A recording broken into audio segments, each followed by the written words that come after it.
La Constitución de 1920.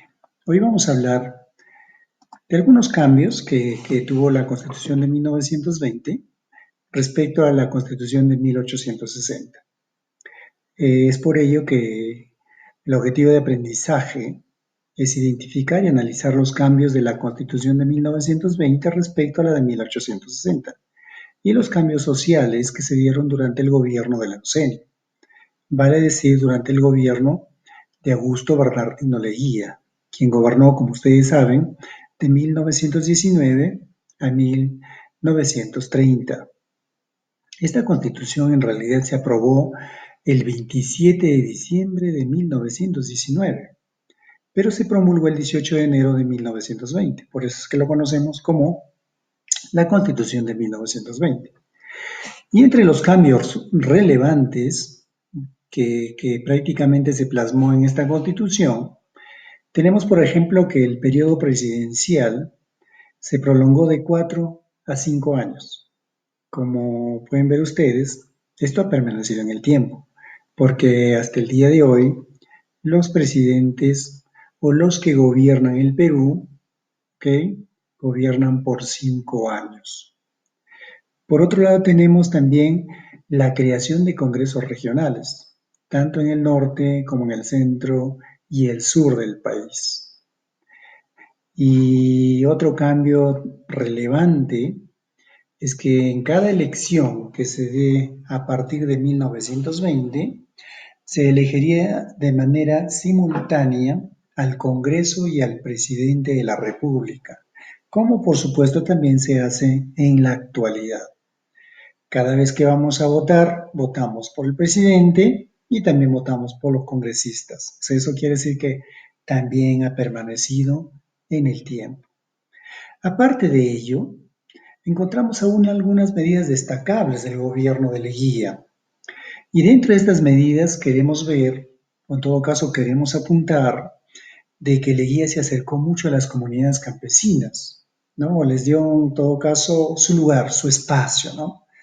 Es por ello que vemos aquí dentro de las medidas destacables el reconocimiento oficial de las comunidades. También tenemos la creación de una sección de asuntos indígenas en el Ministerio de Fomento. Por otro lado, el establecimiento del Día del Indio.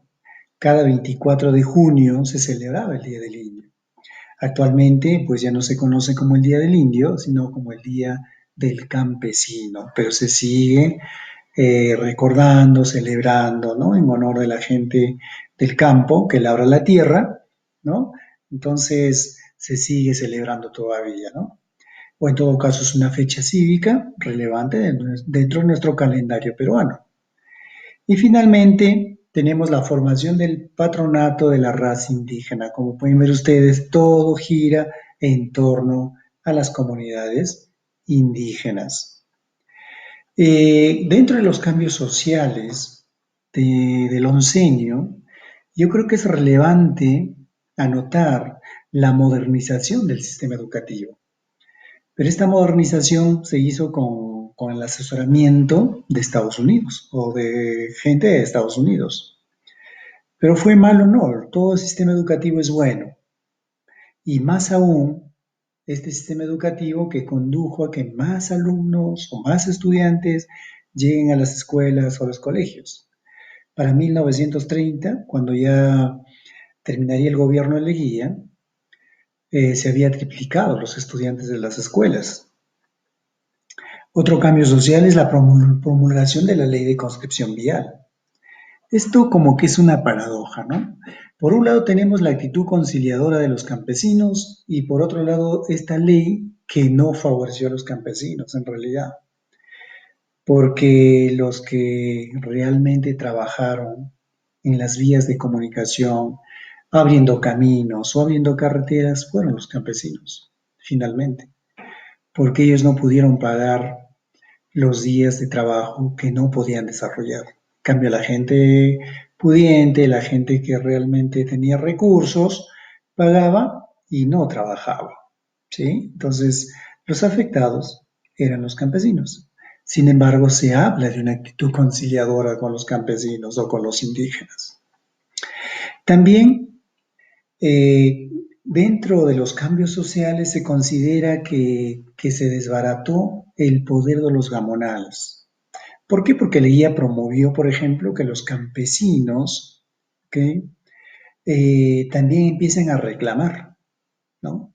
Empiecen a enfrentarse, en todo caso, con los gamonales que no respetaban sus derechos. Esto como que ganaba, ¿no?, adeptos por lado del campesinado, pero por otro lado desbarataba a la gente de poder en las comunidades campesinas, como son los gamonales, dueños de tierras, ¿no?, dueños de la política misma o de la justicia en el campo, ¿no? Finalmente, dentro del cambio social también podemos considerar que se expandió el poder del Estado a los lugares dominados por los hacendados, ¿no? Entonces, en las comunidades campesinas, pues habían muchos hacendados y creo que esto poco a poco prácticamente va a ir mermando, ¿no? El poder va a ir mermando tanto de los hacendados como de los gamonanes. Hasta que cuando llegó, por ejemplo, la reforma agraria, todo esto va a desaparecer, ¿no? Va a desaparecer. Pero bueno, la reforma agraria llega todavía con el gobierno de Juan Velasco Alvarado. ¿Ok?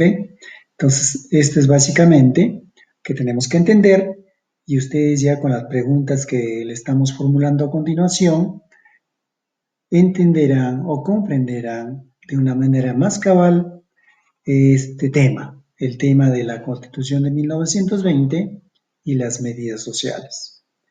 Para ello les dejamos pues tres preguntas de trabajo.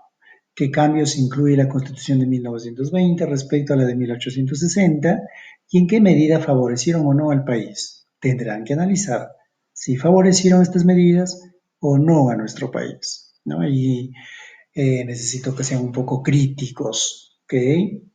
La otra pregunta es en qué medida los cambios sociales realizados durante los años fueron favorables para la sociedad peruana. Analicen esos cambios sociales, analicen el cambio educativo, el cambio en el campesinado, los gamonales, los hacendados, y anoten en qué medida fueron favorables o no para la sociedad peruana. Y finalmente, tienen ahí en el texto adjunto un panfleto que habla de la misión histórica de la guía y por supuesto hay una pregunta formulada que espero la contesten de manera argumentativa. ¿Ok? Muy bien.